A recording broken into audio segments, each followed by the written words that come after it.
La pièce est silencieuse. Une lumière douce glisse sur un mur clair, presque vide. Au centre, une chaise, un manteau posé sans soin, et ce calme particulier que l'on trouve seulement quand tout a déjà été vécu. À 47 ans, Laetitia Casta ne cherche plus à séduire. Elle n'explique plus, elle se souvient. Depuis toujours, le public a cru connaître son visage, ses rôles, ses amours affichés, ses apparitions lumineuses sous les flashs. On pensait tout savoir, on se trompait, car certaines vérités ne s'offrent pas au regard. Elles se cachent dans les silences prolongés, dans les réponses évitées, dans ces regards qui s'attardent une seconde de trop quand un nom n'est pas prononcé. Ce soir-là, dans une atmosphère feutrée, Laetitia Casta a laissé tomber une phrase simple, presque banale. Pas une révélation spectaculaire, pas un scandale, juste une reconnaissance tardive. Il y a eu un homme qu'elle a aimé bien plus qu'elle ne l'avait jamais dit. Non pas celui que l'on attendait, non pas celui que les journaux ont désigné, mais celui qui a occupé un espace plus profond, plus discret, là où les mots ne suffisent plus. Était-ce le premier amour, celui qui marque à jamais la peau et la mémoire? Ou le dernier, celui qui survit à tous les autres, même après le silence? Pourquoi avoir attendu si longtemps pour l'admettre? Pourquoi protéger cette vérité alors que tout, autour d'elle, était déjà exposé? Dans le reflet d'une vitre, son visage paraît calme. Pourtant, derrière cette tranquillité, quelque chose résiste encore. Une émotion qui n'a jamais trouvé sa place dans les récits officiels. Ce que Laetitia Casta s'apprête à reconnaître n'a rien d'un aveu mondain. C'est une libération intime, un fragment de vie conservé intact, à l'abri du bruit. Et lorsqu'elle a commencé à en parler, doucement, sans emphase, personne ne s'attendait à ce que cette confession change à ce point la manière de regarder toute sa vie. Sur la table, une photographie ancienne repose à demi dans l'ombre, un visage à peine visible. Et l'impression troublante que tout commence ici. Avant les plateaux, avant les regards du monde, il y eut une jeunesse faite de distance et de lumière brute. Laetitia Casta grandit entre des horizons ouverts, là où le vent façonne le caractère et où le silence apprend à écouter. Très tôt, elle comprend que la beauté peut être une protection, mais aussi un écran. À l'adolescence, l'amour n'a rien d'un refuge stable. Il apparaît comme une promesse fragile, un trouble qui s'invite sans prévenir. Les premiers battements de cœur sont maladroits, parfois trop intenses pour être compris, et déjà marqués par la peur de perdre. C'est dans cette période que Laetitia découvre ce que signifie aimer sans posséder. Un regard échangé plus longtemps que prévu. Une présence qui rassure sans jamais s'imposer. Quelqu'un qui écoute avant de parler, qui observe avant de juger. Ce premier feu n'est ni spectaculaire ni tragique. Il est discret, presque invisible aux yeux des autres. Pourtant, il s'imprime profondément, comme une empreinte que le temps n'efface pas. Elle apprend alors une leçon qui ne la quittera plus. Aimer peut être doux, mais aussi silencieux. Et parfois, ce silence devient une nécessité pour survivre. Lorsque la vie commence à accélérer, que les choix deviennent irréversibles, cette relation se défait sans éclat. Pas de rupture brutale, juste une séparation lente, dictée par des chemins qui s'éloignent. Ce jour-là, Laetitia comprend que certains amours ne disparaissent pas vraiment. Ils se transforment. Ils deviennent une mesure intérieure, une référence invisible face à laquelle tous les autres sentiments seront comparés. Dans une chambre d'hôtel ou sur une route encore inconnue, un objet reste avec elle, une photographie jamais montrée, un souvenir qui n'a pas besoin d'être expliqué pour exister. Sans le savoir, elle vient d'apprendre à aimer trop profondément pour en parler facilement. Et cette façon d'aimer, née très tôt, dessinera en silence toutes les relations à venir, même au cœur de la gloire. La renommée arrive sans prévenir, comme une lumière trop vive après une longue nuit. Pour Laetitia Casta, tout s'accélère soudainement. Les visages changent, les lieux se multiplient, les voix deviennent plus nombreuses que ses propres pensées. Son nom circule avant même qu'elle n'ait le temps de le prononcer elle-même. Les défilés, les séances photos, le cinéma. Chaque apparition la rend plus visible, mais aussi plus lointaine. Dans ce mouvement constant, elle apprend à maîtriser l'image, à sourire quand on l'attend, à se taire quand le silence protège mieux que n'importe quelle réponse. La gloire crée une distance étrange. Tout le monde semble proche, et pourtant, personne n'est vraiment là quand la journée se termine. Les chambres d'hôtel se ressemblent. Les applaudissements s'éteignent plus vite qu'on ne l'imagine. Il y a parfois, à ses côtés, des présences bienveillantes, des compagnons de route, des amours possibles, des histoires racontées à demi. Mais rien ne parvient à combler totalement cet espace intérieur né bien avant la célébrité. Plus elle avance, plus elle comprend que le succès exige un sacrifice discret, celui de l'intimité, celui des émotions trop sincères pour être exposées. Elle est admirée par des milliers de regards, photographiée sous tous les angles, invitée partout. Et pourtant, dans le bruit de la gloire, elle commence à ne plus s'entendre elle-même. Les moments de solitude deviennent des refuges, des instants rares où elle peut enfin se défaire du rôle, poser le masque, retrouver une respiration plus lente. C'est là que les souvenirs remontent. Pas ceux de la célébrité, mais ceux d'un amour ancien, jamais complètement refermé. Elle se surprend à comparer, inconsciemment.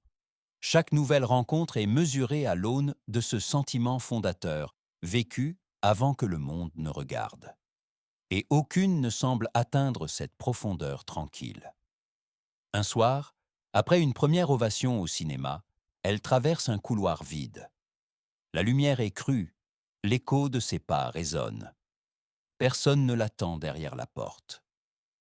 À cet instant précis, elle comprend que la réussite n'efface pas les manques. Elle les rend simplement plus silencieux. Et quelque part, au milieu de cette ascension éclatante, un amour plus ancien continue de vivre, à distance, intact, prêt à revenir quand le bruit cessera. Il n'est jamais entré dans sa vie comme une tempête. Il était déjà là, presque invisible, à la lisière de ses jours les plus intenses. Un homme sans éclat tapageur, sans promesse criée trop fort, mais dont la présence modifiait l'air autour d'elle. Avec lui, tout semblait ralentir. Les conversations s'étiraient sans urgence. Les silences ne pesaient pas. Ils devenaient des lieux où l'on pouvait enfin respirer. Ce n'était pas un amour spectaculaire. C'était un amour de détail, un regard posé quand elle doutait, une main qui se retirait avant d'être vue, une façon de comprendre sans poser de questions. Leur rencontre se faisait souvent loin du bruit. Un appartement encore vide, une table dressée tard dans la nuit, des fenêtres entr'ouvertes sur une ville qui continuait de vivre sans eux. Leurs mains se frôlaient plus qu'elles ne se touchaient. Le monde autour semblait disparaître. Il ne restait que le battement de deux cœurs en sursis. Avec lui, elle n'avait pas besoin d'exister autrement que pleinement. Ni image à défendre, ni rôle à jouer. Elle n'était ni une icône, ni un visage public. Seulement une femme capable d'aimer sans retenue. Mais cet amour portait en lui une fragilité profonde. Il vivait dans l'ombre de ce qu'elle représentait. Chaque apparition publique rappelait que leur histoire ne pouvait jamais être complètement libre. Plus le lien se renforçait, plus le danger devenait palpable. Non pas celui du scandale, mais celui de la perte. Perdre cet équilibre rare, perdre cette vérité intime qu'elle n'avait jamais partagée avec personne. Mais chaque battement rapprochait aussi leur fin. Le choix n'a pas été formulé clairement. Il s'est imposé doucement, comme une évidence douloureuse, protéger cet amour en le laissant s'éloigner plutôt que de l'abîmer sous la lumière.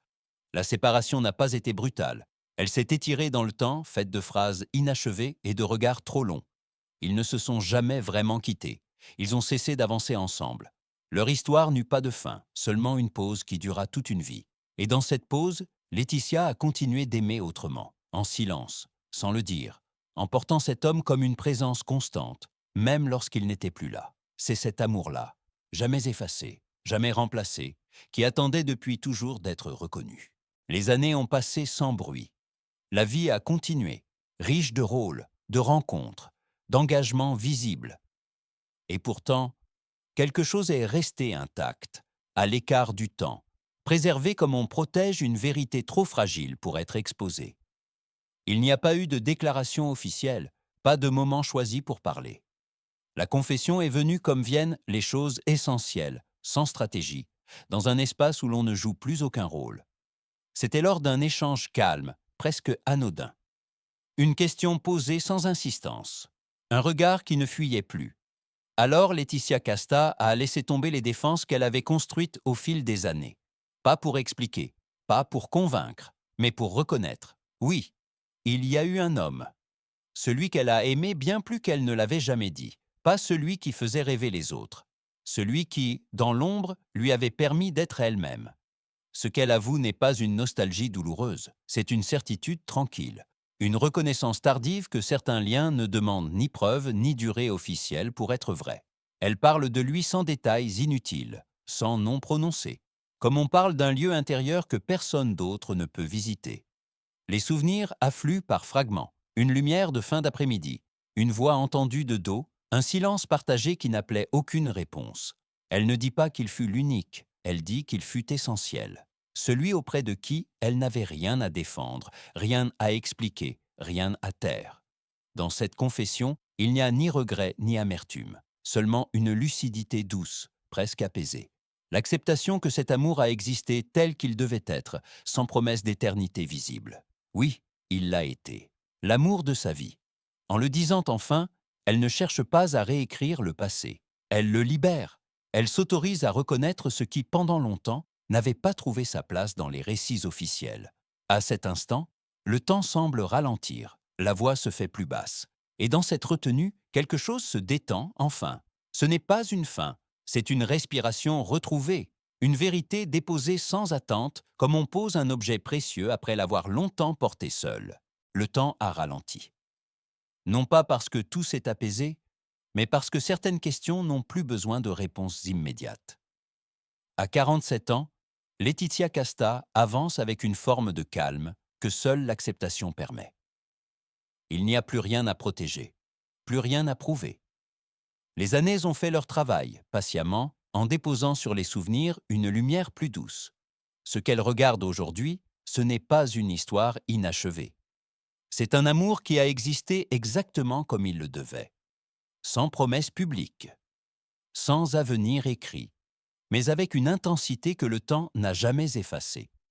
Elle sait désormais que l'amour véritable ne se mesure pas à sa durée ni à sa visibilité.